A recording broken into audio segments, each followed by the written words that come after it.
Olá! Hoje vamos mergulhar numa ideia fascinante, a de que para criar algo realmente novo, os artistas muitas vezes tiveram que quebrar as regras. Vamos ver como isto aconteceu em duas áreas muito diferentes, desde a maneira como se contam histórias com imagens, até à própria definição do que é dança. São duas rebeliões que, na verdade, mudaram tudo. Então, a grande questão é esta, não é? O que é que acontece quando alguém olha para as regras, para a tradição e decide que já não chega? Quando o artista diz para si mesmo, não, tem que haver outra maneira de fazer isto. É isso que vamos descobrir. Bem, para percebermos a rebelião, primeiro temos que entender contra o que é que ela se rebelava. De um lado tínhamos a arte clássica, tudo muito arrumado, com ordem, onde a técnica perfeita era o mais importante e a meta era imitar a realidade. Do outro lado, surge uma energia completamente nova, focada na emoção pura, em encontrar arte nas coisas do dia-a-dia e em explorar a abstração. É este o conflito que dá origem a tudo. Ok, vamos recuar um pouco. Antes desta rebelião, tanto na arte visual como na dança, as coisas eram muito claras. Havia uma hierarquia. E as regras não eram só sugestões, não, elas eram a base de tudo. Pensem, por exemplo, nos manuscritos iluminados da Idade Média. As imagens eram lindíssimas, claro, mas estavam lá para servir o texto, para o decorar, para o explicar. O texto era o rei, o protagonista. A imagem era uma atriz secundária, que conhecia muito bem o seu lugar. E na dança, a história era muito parecida. Começou como uma demonstração de poder nas cortes dos reis, depois evoluiu para grandes bailados que contavam as histórias desses mesmos reis e heróis. E no século XIX, o balé romântico, como o Lago dos Cisnes, era o auge. Era tudo sobre técnica perfeita, virtuosismo e contar histórias de encantar. Um mundo de fantasia com regras muito, muito rígidas. Mas com a chegada do século XX, alguma coisa começou a mexer. Um novo movimento nas artes visuais acendeu o rastilho de uma revolução que ia muito para além das pinturas. E esse rastilho chamava-se expressionismo. A ideia era, na verdade, bastante simples, mas absolutamente radical. A arte não tem que se limitar a copiar o mundo lá fora. A sua verdadeira missão é mostrar o mundo cá de dentro, as emoções, as ansiedades, os sentimentos em estado puro. O pintor Émile Nolde resumiu esta ideia na perfeição. Reparem bem, o objetivo já não era pintar o que se via, mas sim o que se sentia. De repente, a arte transforma-se numa experiência, em vez de ser só uma cópia da realidade. E para conseguirem isto, os artistas usaram um kit de ferramentas visual completamente novo. Usaram o alto contraste para criar impacto, como nas gravuras do Edvard Munch. As formas eram distorcidas, angulares, para mostrar a agitação interior. O objetivo já não era ser bonito, o objetivo era ser verdadeiro, mesmo que a verdade da emoção fosse feia ou até chocante.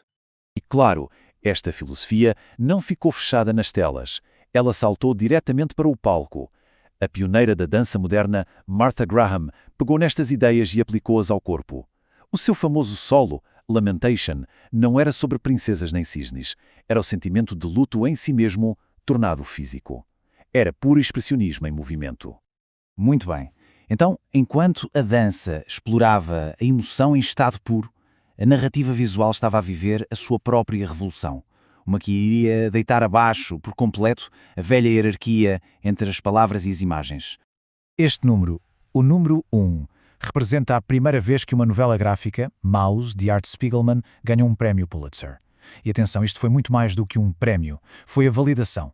Foi o mundo a dizer, finalmente, que a banda desenhada podia ser literatura séria.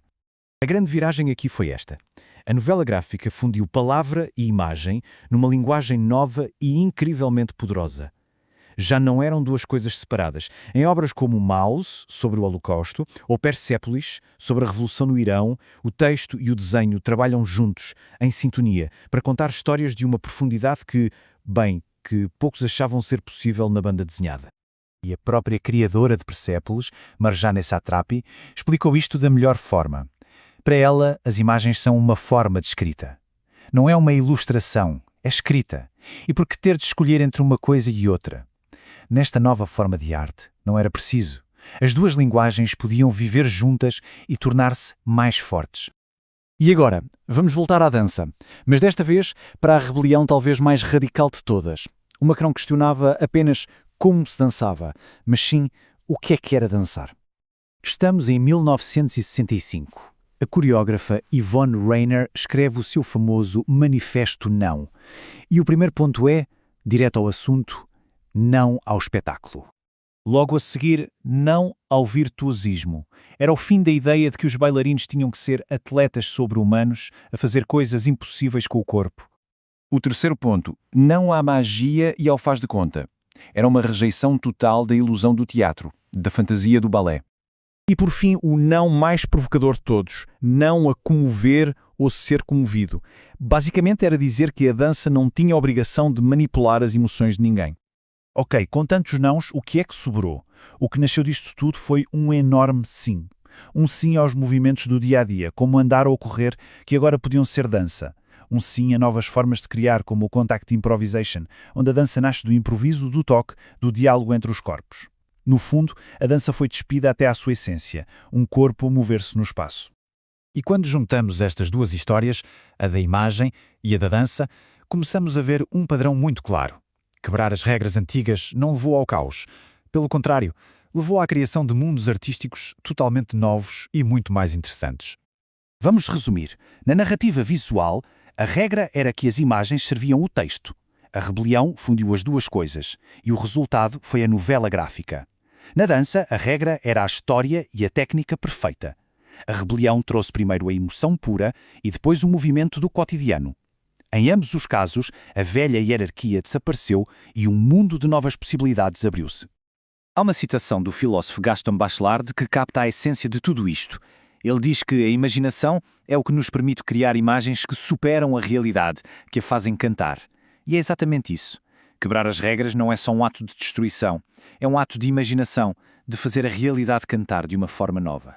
Isto deixa-nos com uma última pergunta, porque, claro, esta história não acaba aqui. A arte está sempre a evoluir, sempre a quebrar as suas próprias regras. A questão que fica no ar é: qual será a próxima regra a ser quebrada? Qual será a próxima fronteira que a nova geração de artistas vai derrubar?